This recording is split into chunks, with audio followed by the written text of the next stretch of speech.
السلام علیکم ورحمۃ اللہ۔ سب سے پہلے تو جمعہ مبارک۔ آپ لوگ بادشاہ اور وزیر کی کہانیاں تو سنتے ہی آئے ہوں گے۔ آج ایک کہانی میں سناتا ہوں ایک بادشاہ کی۔ ایک بادشاہ تھا جس طرح آپ لوگ سنتے ہیں کہ وزیر کافی سیانہ اور ہوشیار، اس کا بھی وزیر کافی زیادہ ہوشیار تھا۔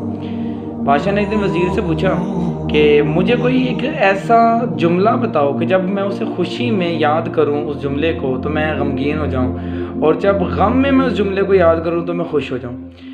وزیر نے تھوڑی دیر سوچا اور اس کے بعد اسے ایک جملہ بتایا، اور وزیر کہنے لگا کہ یہ وقت بھی گزر جائے گا۔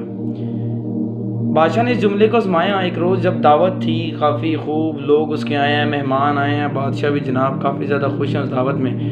تو بادشاہ اچانک سوچنے لگ پڑا کہ وزیر کہہ رہا تھا کہ یہ وقت بھی گزر جائے گا۔ جب اس نے یہ سوچا کہ یہ وقت بھی گزر جائے گا تو غمگین ہو گیا، یعنی خوشی میں غمگین ہو گیا۔ اور جب ایک روز مصیبت تھی، مشکل تھی، بڑا اداس تھا، دکھی تھا، اس وقت اس نے پھر جب یہ سوچا کہ یہ وقت بھی گزر جائے گا تو دوبارہ سے خوش ہو گیا کہ یہ وقت بھی تو گزر جانا ہے۔ تو وزیر نے اسے ایک جملہ بتا دیا۔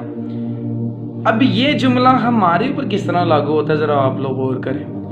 آج ہم دنیا میں اپنی چیزوں میں مصروف ہوئے ہیں، مگن ہوئے ہیں، اپنے کاموں میں مگن ہوئے ہیں، جس کی وجہ سے ہم نے نمازوں کو ترک کیا ہوا، دین کو ترک کیا ہوا، دین کے کاموں کی طرف نہیں جا رہے، نیکیوں کی طرف ہم نہیں جا رہے، ہم تمام بری چیزوں کی طرف موجود ہیں اور مصروف ہیں ان چیزوں میں۔ تو میں بھی یہی کہنا چاہتا ہوں کہ یہ وقت بھی گزر جائے گا، اور جلد وہ وقت آ جائے گا جب آپ لوگوں کو اپنی ان تمام اعمال کے بارے میں جواب دے ہونا پڑے گا۔ السلام علیکم ورحمۃ اللہ۔